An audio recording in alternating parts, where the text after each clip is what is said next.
academia, ¿verdad?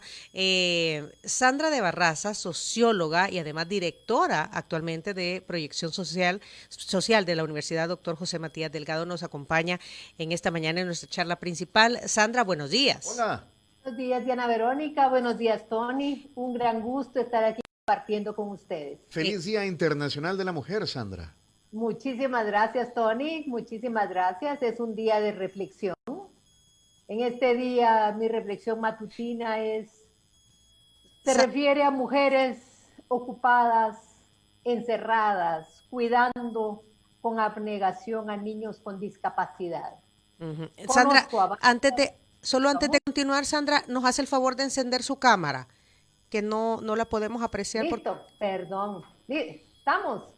Sí, estamos, Ahora sí. hoy Listo, sí. ahora sí. Ay, sí. Decía Ahora entonces, sí. su reflexión es hacia las mujeres que cuidan niños con Con discapacidades. discapacidad, que son muchas, Diana Verónica. Sí, Creo sí. que el programa lo vamos a dedicar a mujeres destacadas, pero hay mujeres destacadas que no salen a la luz pública y son estas mujeres que uno puede ver que con niños con autismo, con parálisis cerebral, con síndrome Down, tienen que empeñarse por hacer que sus niños sean lo más normales posibles. Entonces a estas mujeres hay que darles un reconocimiento porque usualmente están calladas, están poco visibilizadas en este esfuerzo diario que tienen que hacer con su familia. Exacto, para encajar en la sociedad y como usted dice, Sandra, para vivir una vida lo más apegada a la normalidad. Y muchos de estos esfuerzos a veces no se ven o no se contemplan o no se evalúan por el hecho de que son desde la casa, Sandra. Sí, no se evalúan, Diana Verónica, pero hay Ajá. muchísimos. Yo he tenido oportunidad de sentarme por un buen rato a veces en Funter Ujú. y se da uno cuenta que son las mujeres las que se ocupan. Mujeres, es cola de mujeres llevando a sus hijos de cualquier edad. Y eso realmente en este Día de la Mujer es algo que debemos de reconocer. Ciertamente una gran cantidad de personas económicamente inactivas, esa llamada PEI, se dedican a cuidados del hogar, pero dentro de ese grupo hay mujeres que realmente batallan diariamente para poder hacer lo menos trágico, lo menos difícil la vida para sus hijos. A ellas un reconocimiento especial, Diana Verónica y Tony. Ujú. Muy bien. Sandra, vaya, es el Día Internacional de la Mujer, que Naciones Unidas, que pues, la celebración, conmemoración. eh, Ayer incluso hubo una marcha, ¿verdad? Hay quienes están a favor, otros en contra, que se mancharon monumentos y todo, y que están que las feministas y está el término de la feminazis y todo esto todo eso, ¿verdad? Todo eso, realmente. Pero que, a su juicio, ¿cuál es el verdadero sentido de la conmemoración, de la fecha, tomando en cuenta todos estos aspectos que ya la rodean a la fecha? Yo creo, Tony y Diana Verónica, que se inspira en la igualdad, en la búsqueda constante de igualdad de oportunidades, de igualdad en el respeto a los derechos laborales, políticos, individuales que tenemos hombres y mujeres en una sociedad. La historia ha demostrado que en nuestro país, como también en otros países, el papel de la mujer ha ido cuesta arriba. Indudablemente tenemos muchas mujeres destacadas en música, en poesía, en literatura, en deporte, en política, en ciencias. Si uno hace el listado de cuántas mujeres se han destacado en nuestra sociedad, uno dice, sí hay mujeres que han hecho contribuciones importantes al país, al mundo. Sin embargo, hay grandes diferencias. Cuando uno, Diana Verónica, se pone a revisar las estadísticas, Ujú. uno fácilmente descubre que las mujeres nos hemos ido preparando más.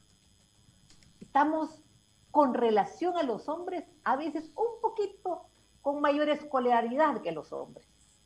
Si uno revisa las tasas de ingreso a las universidades, se da cuenta que la tasa de ingreso es mayor en las mujeres que en los hombres. De todos los que entran a la universidad, el 56% son chicas, son mujeres. Y de todos los que se gradúan en la universidad el 58% son mujeres. Entonces, cuando uno ve las estadísticas nacionales, dice, se ha hecho un gran esfuerzo en el país por educar mejor a las mujeres. Las mujeres, aun cuando no tenemos un nivel de escolaridad como el que podría aspirarse, hemos logrado, en general, superar a los hombres. En la universidad nosotros manejamos un programa especial en coordinación con el Ministerio de Educación, y de 300 chicos que hay, 75% son mujeres. Entonces uno dice, las mujeres hemos ido buscando más y más oportunidades para mejorarnos, para educarnos mejor, aspirando a tener mejores oportunidades. Sin embargo, el mercado laboral no retribuye adecuadamente esas, diría yo, competencias desarrolladas que se han desarrollado. Exacto. Si uno revisa los salarios en cada una de las ramas de actividad económica, en las diferentes ocupaciones, se da cuenta que hay diferencias sustanciales entre los salarios de hombres y los salarios de mujeres. Y ya vamos a ahondar sobre eso, Sandra, pero antes quisiera referirme, porque usted está dándonos esas estadísticas a nivel universitario. Y si no mal recuerdo, de acuerdo a lo que yo he leído, Sandra, en realidad en este país los jóvenes que tienen la oportunidad de ir a la universidad son, creo que el 11% de los que logran lograr el bachillerato, los que alcanzan el bachillerato. Es una cifra sumamente baja de las personas que en realidad pueden optar a estudios universitarios. Y de estos, ya nos decía usted en el caso de la Matías Delgado, pues que el 57% de los graduados eran mujeres. Pero en realidad tenemos... Esa estadística es nacional, Diana Verónica. A nivel nacional. Es nacional. Ok. Nacional. A nivel nacional. Nacional. Entonces hay una amplia brecha de mujeres que no pueden alcanzar estudiar en la universidad, Sandra. Totalmente de acuerdo. Y el problema empieza en tercer ciclo, Diana Verónica. Es decir, parto repitiendo. El nivel de escolaridad entre hombres y mujeres a nivel nacional no representa una gran diferencia. No representa una gran diferencia y no podríamos decir que hay una marginación a las mujeres en el tema educativo. ¿Qué es lo que sucede en la retención? En bachillerato los chicos, tercer ciclo de bachillerato, los chicos abandonan el trabajo. ¿Y lo abandonan por qué? Porque no les interesa, porque necesitan trabajar o porque es muy caro. En el caso de las mujeres, el abandono del sistema educativo se debe a que deben asumir responsabilidades en la familia, de cuidado o de ingreso. Entonces, las chicas se van quedando, las que se van quedando, que son de cada 10 que entran, 6 se quedan en bachillerato, se van quedando y obviamente por distintas razones, porque uno, tiene que cuidar a alguien en la casa, y dos, que es la gran tragedia, Tony y Diana Verónica, muchas veces asumen responsabilidades de madres a muy temprana edad y eso las pone en una gran desventaja. Una chica que se embaraza tempranamente y abandona el sistema educativo, en general no regresan. De cada 4 que suceden, una es la que regresa a continuar los estudios. Entonces, hay en la retención del sistema educativo a mujeres ese gran problema. ¿Por qué se van las chicas? Se van por necesidad de trabajar, de cuidar usualmente en su casa, por necesidad de insertarse al mercado laboral o por razones de falta de interés, porque ya asumieron una responsabilidad materna tempranamente. Ok. Sin embargo, estas mujeres, si bien es cierto, no continúan sus estudios universitarios, esto no significa que abandonen la fuerza laboral, porque no. La mujer salvadoreña se rebusca, Sandra. Así es. Se rebuscan, Diana Verónica, pero se rebuscan en actividades que tienen poca retribución. La mayor parte están como trabajadoras en comercio sin local. O sea, son todas esas mujeres que nosotros encontramos vendiendo en calles, en avenidas, en aceras, para tratar de sobrevivir ellos y su familia. Se ubican, se instalan en actividades poco ventajosas, diría, porque ese tipo de actividad por cuenta propia no tiene ningún seguro, no tiene el sistema previsional, Ujú, ujú. están en condiciones de mucha vulnerabilidad. Las mujeres en general se dedican al tema de comercio. Las mujeres en general se dedican a actividades comerciales o actividades en la industria de los servicios. Mucho actividad en restaurantes, en hoteles, en comercio. Sobre todo para aquellas que abandonaron de manera temprana el sistema educativo. Y uno lo puede ver en las estadísticas, la gran diferencia que existe. Ya no hay diferencia sustancial cuando las mujeres tienen mejor educación. Por ejemplo, en la categoría de profesionales, científicos, profesionales, es equitativo, hombres y mujeres, no hay ninguna diferencia. 4-4 es equitativo, no hay ningún problema. Así como usted está sentada con Tony en la radio, así están las personas que tienen ocupaciones que reflejan un nivel de escolaridad mayor. Claro, la educación para mí es fundamental en el tema del desarrollo de oportunidades que tienen las mujeres. Sandra, esto de que las niñas tienen que abandonar, las jóvenes tienen que abandonar el sistema educativo para ir a asumir responsabilidades dentro de la familia, no pasa así con los varones, pasa más en las niñas, o porque peor aún tienen que asumir responsabilidades de ser madres a temprana edad. Esa es la historia de siempre.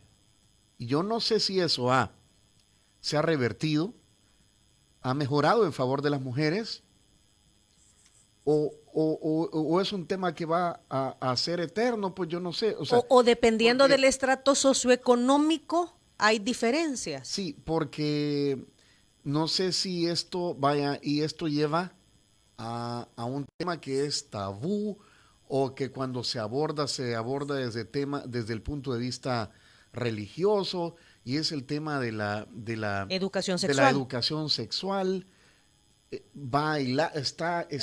Está unido una cosa con la otra, pero no sé si eso ha mejorado en favor de las mujeres o no cambia. No ha mejorado. No ha mejorado. No ha mejorado. Esa es una tasa que se mantiene, Tony. El hecho que las chicas entre 16 y 18 años abandonen el sistema educativo, en general, es porque dicen que no les interesa. Y la siguiente razón es porque tienen que asumir responsabilidades de trabajo doméstico. En la encuesta de hogares de propósitos múltiples no se aclara si ese trabajo doméstico es porque ellas son madres. No se aclara. Pero con las estadísticas que nosotros tenemos del Ministerio de Salud Pública, nos damos cuenta que aún en pandemia, el número de adolescentes que salieron embarazadas fue alto.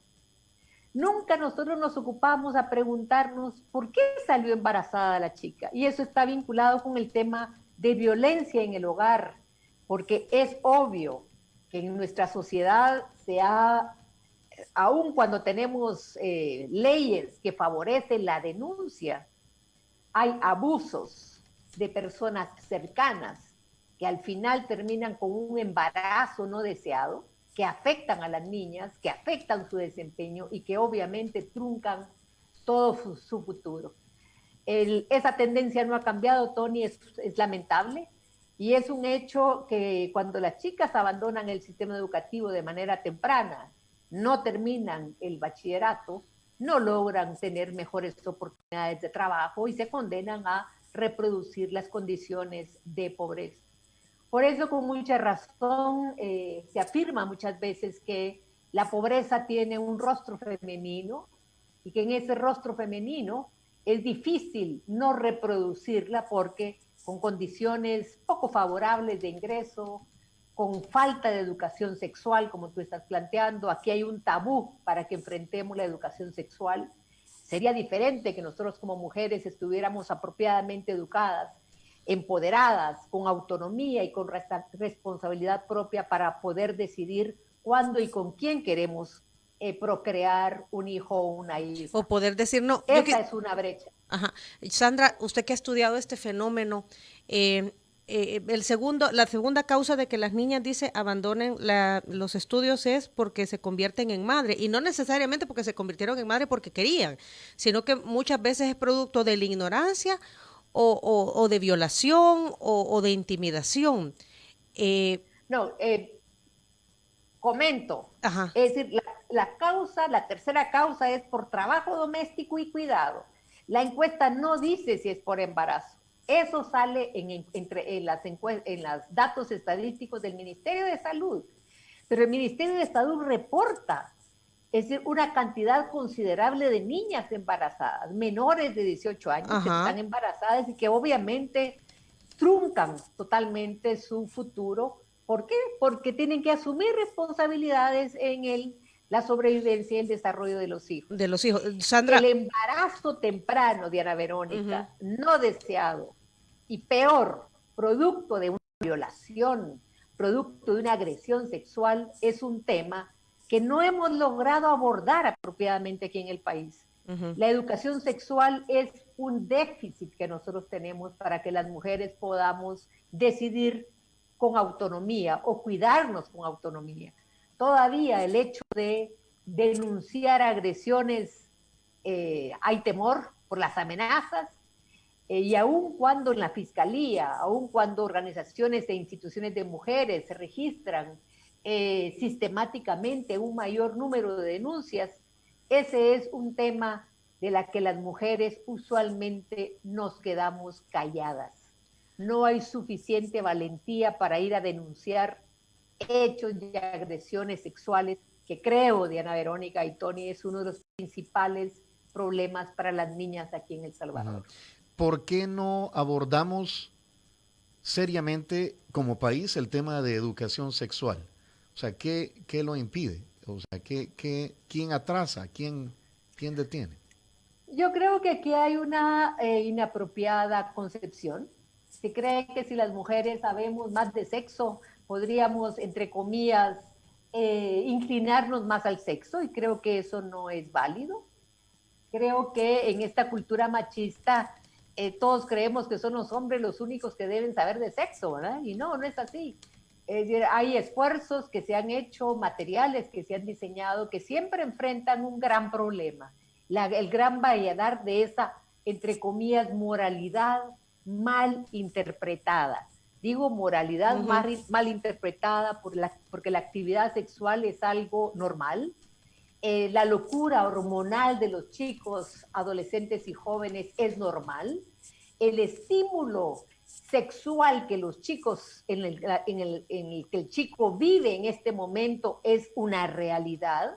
Y obviamente es una realidad que el sistema educativo, inclusive las iglesias, deberían enfrentar. Uno no puede cerrar los ojos a esa verdad. Uno no puede cerrar los ojos a los riesgos que significa la ignorancia. Y estando en cargos de dirección, de planificación, es importante poder educar. En el caso de la universidad, nosotros hemos tratado en este programa con jóvenes del sector público de educar a padres de familia, porque los padres de familia tenemos temor de hablar de sexo con los hijos. Los docentes tienen temor de hablar de sexo con los hijos y no sabemos cómo abordar el tema de sexo con los hijos. Entonces creo que son déficits que nosotros tenemos que cubrir, hablar de sexualidad y afectividad.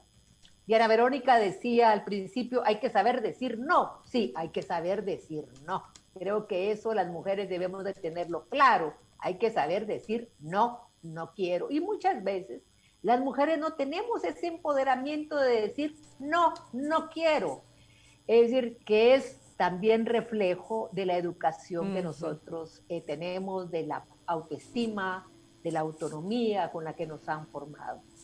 La voz de la mujer tiene que escucharse más, pero para que se escuche, las mujeres, tal como dice uno de los objetivos de los ODS, la igualdad entre hombres y mujeres, las mujeres debemos empoderarnos, saber decir nuestra propia palabra y saber decidir por nosotros mismas. Y eso tiene que ver mucho con el sistema de educación, tanto en la familia como en la escuela. ¿Cómo nos educan en la familia? ¿Supeditadas? ¿Dependientes? ¿O nos educan de una manera creativa, estimuladora, desafiante, para que nosotros asumamos como mujeres decisiones que son importantes. Si en la familia no nos aseguran que nos forman para decidir, cuando asumimos nosotros cargos en el espacio público, tampoco decidimos. Entonces, hay que asegurar que el sistema educativo privilegia la formación de jóvenes, hombres y mujeres, con un enfoque más igualitario, con un enfoque igualitario. De tú a tú, para poder decidir. Porque eso se refleja después, Diana Verónica y Tony, en los puestos que asumen las mujeres. Ya chequeamos, la mayor parte están de suplentes, ¿verdad? Hay mujeres brillantes, pero son suplentes, no van, en el caso de la política, como propietarias, van como suplentes. Entonces, hay que hacer un gran esfuerzo de educar en familia, a la autodeterminación, a la autogestión, a la libertad, a la responsabilidad individual, femenina, en las decisiones que se toman en los diferentes ámbitos de desarrollo individual. Sandra, debería, o sea, siempre vamos al tema de la educación. Para todos los temas, vamos al tema de la educación. Totalmente. Siempre es el tema de la educación. O sea, estamos en un momento político en donde asumen nuevas autoridades, y estas autoridades deberían de estar trabajando entonces por cambiar esos modelos educativos, Sandra, en donde se le permita a través de la educación en realidad empoderarse a la mujer, y no empoderarse en el sentido de sentirse independiente, porque muchas veces se cataloga eso, no, en el sentido de ser personas individuales que toman sus propias decisiones y no se convierten en seres vulnerables, que usted lo ha dicho, en estos momentos así está una muy buena parte de las mujeres en nuestro país, y esa situación no la hemos logrado cambiar. ¿Qué se debe hacer? Creo que un gran esfuerzo efectivamente es asegurar que las mujeres sentimos libertad. Ojo, no es libertinaje, estoy hablando de libertad, de autonomía para tomar decisiones de distintos tipos. Yo, Verónica, empiezo el tema de familia. Uh-huh. A las mujeres hay que asegurar que saben decir no y que saben decir sí cuando quieren. Los padres de familia debemos asegurar que las mujeres y los hijos hombres toman sus propias decisiones y asumen las consecuencias de sus decisiones con responsabilidad. Uh-huh. Asumen las consecuencias de sus decisiones con responsabilidad. Pero eso se empieza a hacer en familia. Cuando uno piensa qué es lo que pasa en el sistema educativo el 69%, casi 7 de cada 10 maestros son mujeres. Son mujeres. La educación en su mayoría está en manos de mujeres. Uh-huh. Las mujeres tenemos claridad de la importancia de generar capacidad de decisión propia en las estudiantes mujeres. Tenemos la capacidad y el cuidado de asegurar que hay respeto de parte de los niños a las niñas, a las opiniones, a las decisiones. Es decir, la escuela al final vuelve en un espacio más amplio a socializar y a determinar cómo vamos a ser las mujeres en la sociedad. La escuela es fundamental en esto. Hay que asegurar que los docentes, que su mayoría son mujeres, uh-huh. La mayoría son mujeres, la educación de los chicos está en manos de mujeres, la educación en familia está en manos de mujeres. Las mujeres tenemos que tener claridad de la importancia de la decisión personal, de la formación personal, de la decisión personal y de la responsabilidad individual en cada una de las decisiones que se toman. Esa tarea no es de la noche para la mañana, Diana Verónica. Yo creo que las autoridades en este momento deberían de tomar o ser sensibles a los principales problemas que enfrentan las chicas. Hay acoso, hay mucho acoso sexual, muchísimo acoso. ¿Cómo enfrenta una niña el acoso sexual en espacios públicos, en espacios académicos? ¿Cómo se enfrenta eso? Uh-huh. Es decir, las leyes son importantes. Creo que son importantes que las legisladoras hayan tomado en cuenta que es importante una vida libre de violencia. nos hemos dado cuenta que es importante esa ley, pero más que todo hay que asegurar que las mujeres somos capaces de vivir fuera de un ambiente de violencia, que somos parte de la construcción de convivencia pacífica, y para eso debo conocer mis derechos y hacer que se respeten mis derechos, así como yo respeto los derechos ajenos. Sandra, ha tocado usted el tema del acoso, el acoso sexual en distintos ámbitos. Y no podemos obviar reflexionar un poco sobre o poner en contexto lo que ha pasado precisamente este fin de semana con un acosador en el escrutinio final. Entiendo que es un youtuber, alguien que aparece en YouTube ahí, en algún espacio que tiene su canal de YouTube y hace, su canal, y hace que fue acreditado por el gobierno como, entre comillas, periodista de Radio Nacional. Y que, ya lo hemos conocido todos, se llama Roberto Silva, y ha hecho manifestaciones públicas a través de su red social Twitter o en el YouTube de agresiones sexuales, son agresiones. Agresiones, exacto. Sí, estoy tratando de poner todo en su justa dimensión. Educadamente decirlo. Sí, ¿verdad? Hacia quien fuera candidata, Daniela Genovés, y la actual diputada Karina Sosa. Ya lo fueron a demandar a la Fiscalía General de la República. Ambas representantes, exacto. Pero no hay una consecuencia inmediata, hasta el momento, pues. O sea, es ahí el Estado lo acredita, el gobierno lo acredita, pero tampoco la Fiscalía hace nada. O por lo menos no ha hecho nada hasta el momento. Hasta el momento. Y por el otro lado, quien le emitió la credencial debería de haberse también pronunciado ya, Sandra. Sí, totalmente. Mira, hay impunidad en eso. Impunidad. Mire al candidato que estaba para ser diputado, que una abogada demandó con valentía, y mi respeto hacia ella. Yo creo que las Karina Sosa y la otra candidata a diputada, Daniela Genovés, dar ejemplo, así como nos dieron anteriormente con Walter Araujo. Es decir, esa candidata lo vio cuesta arriba, pero en la medida que las mujeres aceptemos ese tipo de agresión y dejemos que la sociedad lo maneje en impunidad, porque la sociedad lo ha manejado en impunidad generalmente, son impunes ese tipo de actos, vamos a seguir con los mismos problemas.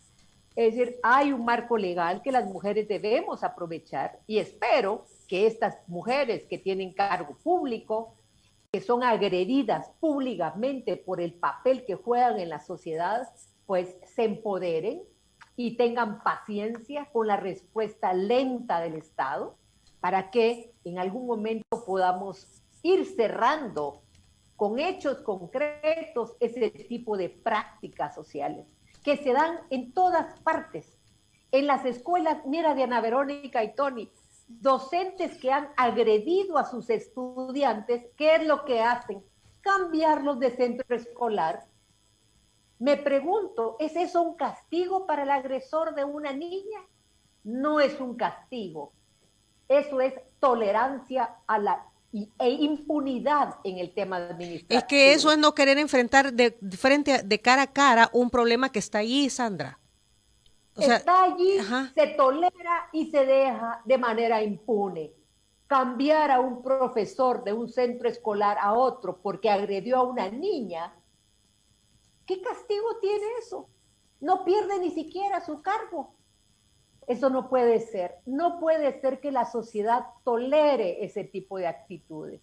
Y no puede ser que las mujeres nos quedemos calladas a ese tipo de agresión. Creo que hay que denunciar y aprovechar, aun cuando sabemos que las instituciones están en manos de hombres, pero entonces hay mucha lentitud para poder resolver este tipo de casos. Pero con insistencia, ya la candidata anterior nos dio ejemplo en el caso de Walter Araujo, que se enfrentó y esperó con mucha profesionalismo, valentía, con mucho carácter de valentía y espíritu ciudadano, que tuviese respuesta para poder castigar ese tipo de agresiones que hay. Sandra, Hoy los hombres, sí, Diana Verónica. una cosa, hay una ley para una vida libre de violencia contra las Así es, mujeres, ¿verdad? sí. Que no sé cuánto tiene de vigencia, pero ya tiene un par de años.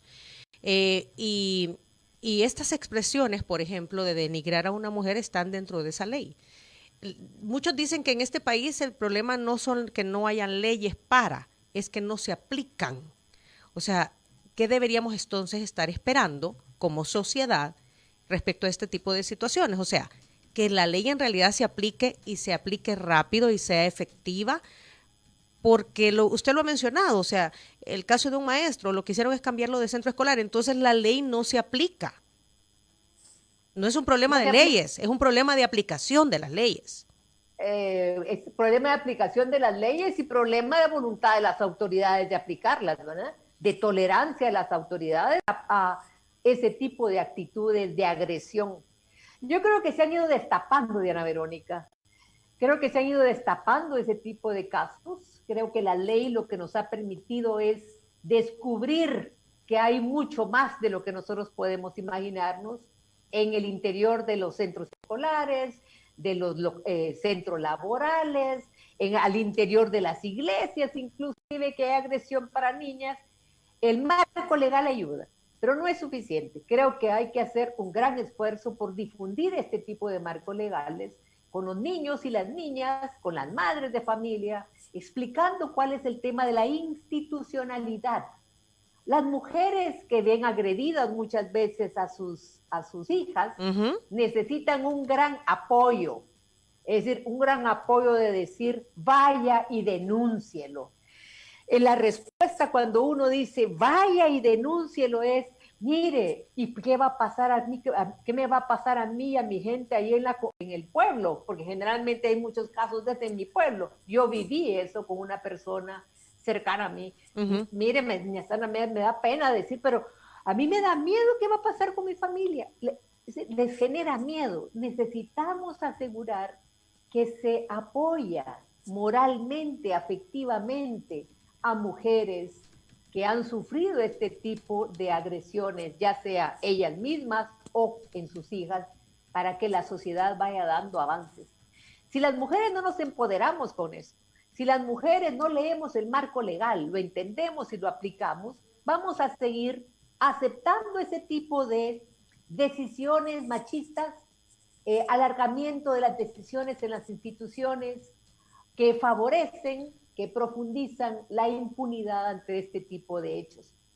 Yo insisto, Diana Verónica y Tony, en la importancia de educar mejor a las mujeres, de educarlas en libertad, de educarlas en contenido, de educarlas en decisiones, de educarlas en autonomía. Obviamente todas las mujeres somos diferentes, cada mujer tiene su propio proyecto y debe ser libre de hacer su propio proyecto. Sin embargo, debemos asegurar que todas las mujeres tenemos la información mínima necesaria y la capacidad de decidir lo que debe decidirse en su momento. Sandra, usted hace unos momentos mencionó el tema salarial. Vámonos Sí. a las mujeres que logran y tienen una gran suerte en culminar su carrera universitaria. Usted decía, por ahí del 57% de los graduandos son mujeres. Sin embargo, al momento de salir a trabajar, aunque ocupen los mismos cargos que hombres, ganan menos. ¿De cuánto es esa brecha salarial en nuestra sociedad, en nuestro país? Ya le voy a decir, según una encuesta de Guaitos Múltiples del 19, una persona con 13 grados de escolaridad o más, porque no aparecen universitarias en este momento, una mujer gana $561 y el hombre gana 673.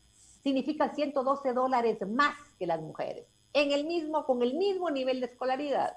Miremos en el caso de las actividades en donde las mujeres y hombres están más. Comercio, hoteles y restaurantes. Una mujer gana $284 y un hombre gana $387, $98 más. En la industria, los hombres ganan $117 más que las mujeres y en los servicios, los hombres ganan $90 más. En las plataformas legislativas que se escucharon, ese tema ha estado en la agenda. La diferencia salarial entre hombres y mujeres por hacer iguales actividades. Ujú. Ofrecen modificaciones, también han ofrecido otro tipo de medidas. ¿Cuál es la barrera cultural que tenemos que borrar aquí? Usualmente el trabajo de las mujeres se ve como colaboración al mantenimiento del hogar. Nuestra cultura es una cultura que supone que los hombres son los principales proveedores del hogar. Y no es cierto. Hombres y mujeres ahora somos proveedores del hogar. Se requieren dos ingresos para que el hogar se mantenga. Ujú. Y muchas veces son las mujeres ahora las que mantienen su hogar.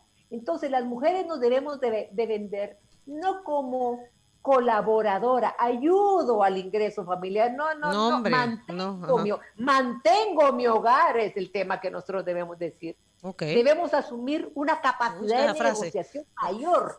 Yo Ujú. mantengo a mi hogar, mantengo mi hogar y no estoy ayudando a mi esposo a que mantenga el hogar, lo mantengo. Creo que la medida que nosotros podamos ser mejores negociadoras en el mercado laboral, estas brechas tendrán que irse disminuyendo. Difícilmente nosotros vamos a poder lograr que las diputadas y diputados es decir, aseguren que todos tenemos en ramas de actividad económica el mismo ingreso. Hay diferencias, pero creo que las diferencias deberían de ser no en función de sexo, sino en función de competencias que se tienen para desempeñar un puesto ya sea en un hotel, en un restaurante, en el comercio, en la industria o en los servicios, que es fundamental. Yo el mensaje que quiero dejar claro, Diana Verónica y Tony, es que las mujeres en general en estos años hemos hecho un esfuerzo para mejorar el nivel de escolaridad.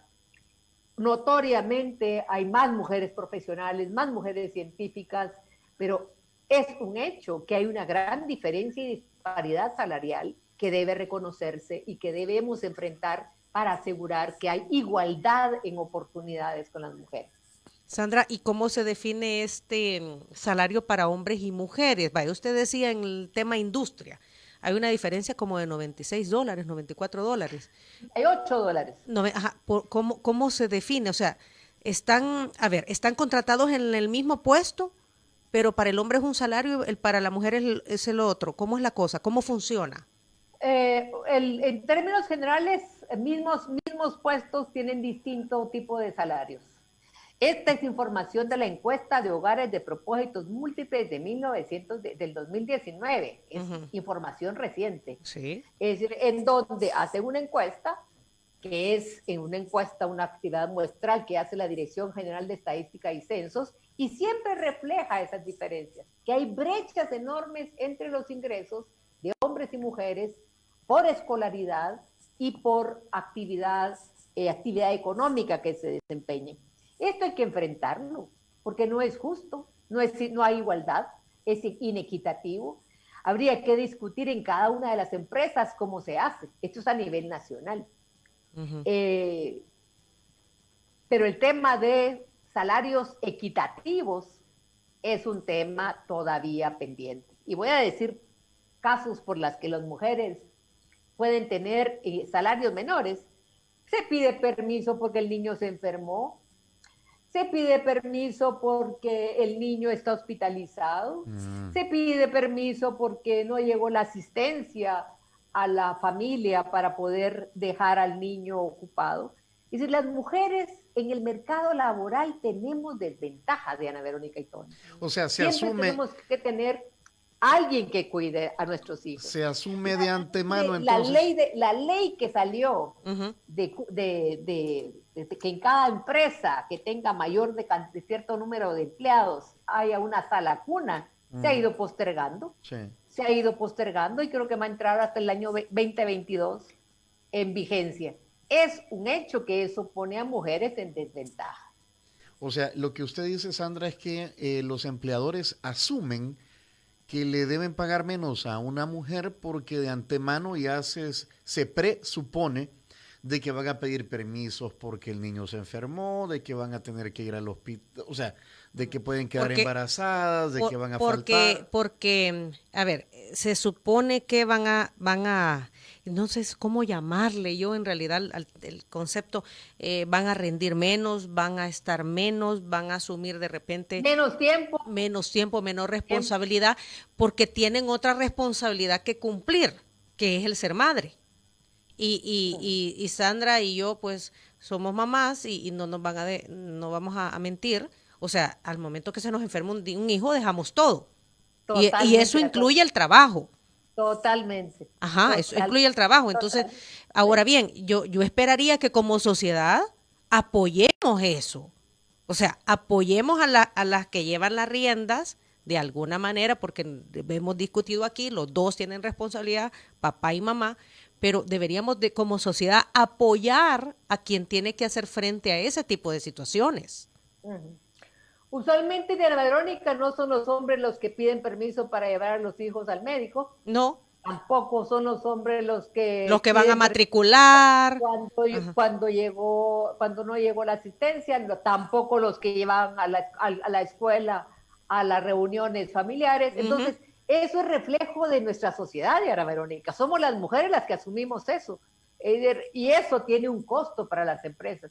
Yo no puedo afirmar que todas las empresas sean así. Esa es mi hipótesis de la diferencia salarial que uno puede encontrar entre hombres y mujeres con el mismo nivel de escolaridad, en la misma rama de actividad económica, que las mujeres culturalmente tenemos cargas adicionales al trabajo que nos obligan a retirarnos, por ejemplo, el embarazo, y esos son costos para las empresas, ¿verdad? Es el costo por maternidad, es un costo para la empresa. Exacto, porque no me llegó 4 meses a trabajar. No me produjo. Y ahora aunque están ofreciendo una incapacidad por 6 meses, eso va a ser bastante criticado en el tema de las empresas. Es decir, las empresas no educan a los hombres a que cuiden al cuidado de los hijos. No se educa para el cuidado de los hijos. En general, somos las mujeres, Diana Verónica. Y entonces, de veras, eso nos ubica a nosotros en una condición en donde deberíamos hacer un llamado a que hombres y mujeres asumamos de manera equitativa ese tipo de situaciones. Un día yo asumo la tarea, otro día lo asume mi compañero de vida, padre de mis hijos. Eso todavía no lo hemos encontrado en la sociedad. Y por eso uno entiende que las mujeres se quedan limitadas en sus aspiraciones de desarrollo laboral, que muchas veces no pueden mejorar en puestos de trabajo e ingreso en una empresa. Por ejemplo, en el sector público, la mayor parte son empleadas públicas, ¿verdad? Hay una gran cantidad de mujeres.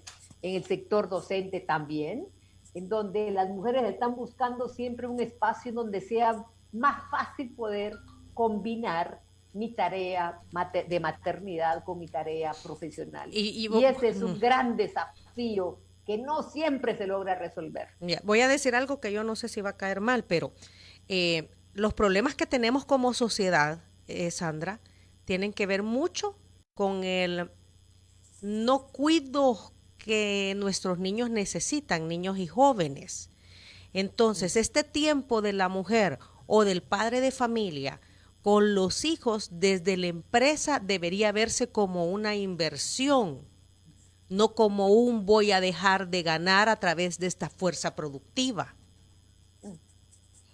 Comparto contigo eso, Diana Verónica. Es decir, nosotros en la sociedad debemos ver que la atención a los niños, niñas, adolescentes, a menores, es una inversión social que se hace. Ajá. Para mí es un orgullo que seamos las mujeres, pero también es una limitante que sean las mujeres. ¿Por qué? Porque me impide a mí asumir cierto tipo de actividades en la sociedad o en el mercado laboral. Sí tenemos que hacer nuevamente un gran esfuerzo por educar a los hombres desde el mismo seno familiar. Una madre debe ocuparse de que el hijo aprenda a cocinar, aprenda a coser, aprenda a cuidar niños, aprenda a lavar, a planchar. A planchar. No, eso no es algo en la que nosotros, mujeres, nos ocupemos de manera intensa. Creo que la medida que los hombres asuman responsabilidades en el hogar, son mucho más sensibles a lo que significa la tarea del hogar. Sí, seguimos educándonos en que las mujeres hacemos cierto tipo de actividades y es privilegio y espacio nuestro, y los hombres nunca entran a ese espacio, difícilmente vamos a poder lograr una equidad, una igualdad de oportunidades de desarrollo más allá de la familia. Hay que reproducir esta visión de igualdad tanto en la familia como en el centro laboral. Y esa es tarea que debemos asumir todos los días, especialmente ustedes, Diana Verónica y Tony, que tienen el gran espacio de ser un medio de comunicación. Un medio de comunicación influye mucho en la opinión pública, influye mucho en sensibilizarme sobre mi condición, sobre mi potencial y sobre las perspectivas de mi futuro. Hay que vernos hacia adentro, ¿verdad? Yo lo decía más temprano con Jimmy y se lo comentaba a Diana Verónica. No es lo mismo el comportamiento de nosotros, los hombres, cuando estamos entre hombres, que cuando hay una mujer presente. Y pues sí, o sea, es un aprendizaje, porque somos machistas, pues así, o sea, en ese entorno hemos crecido y tenemos aspectos de esos bien metidos, pues, aquí adentro en la cabeza. Uh-huh. Y cuesta darse cuenta e ir transformándonos y aprendiendo. Es un aprendizaje de toda la vida, creo yo. Sí. Ese desmontaje, vaya. Uh-huh.